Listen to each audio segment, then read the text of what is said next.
I'm Joost from Kids Toy Studio and I'm here with the Play-Doh mixer. And this is a pretty complete set. You get 5 tubs of Play-Doh here in different colors.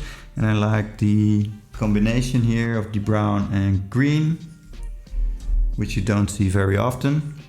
But that's enough to create all of these different cookies and desserts and make the toppings as well. So I like the fact that every inch here of the mixer also doubles as an ingredient. So you can push the Play-Doh in there and then get all of your ingredients out. So you don't need any separate pieces of plastic here to be able to work. You also get 2 of these cookie plates. So you can just swap one in and then continue pushing, and it works pretty cool.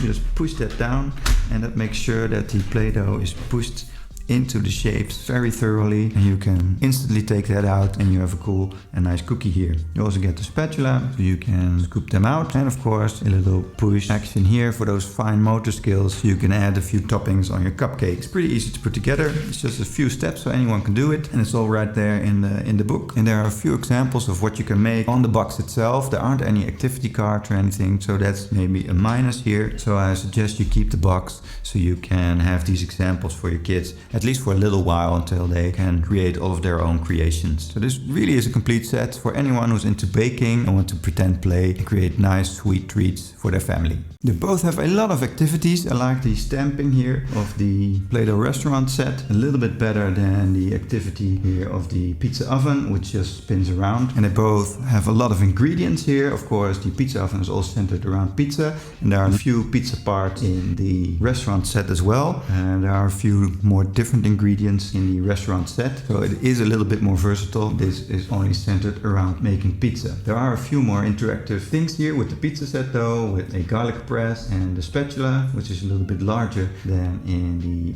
restaurant set. And you also have this little cheese grater here, which you can turn, which is also pretty nice. And they also both have 5 tubs of Play-Doh, so that's the exact same amount. You have a little menu here for the restaurant set, so you can do some pretend play and you can have customers choose what they want. But I like the activity cards of the pizza oven just a little bit better, because they have a step-by-step plan how to create these things. And I think that's more of even like an activity card for your kid. So that's just a little bit cooler than just the menu there of the restaurant. So to choose between these two, I think I choose the pizza oven because it's a little bit more fun and a little bit more challenging in my opinion. But of course you need to love pizza in order for this to be fun. And the restaurant here is just a little bit more versatile.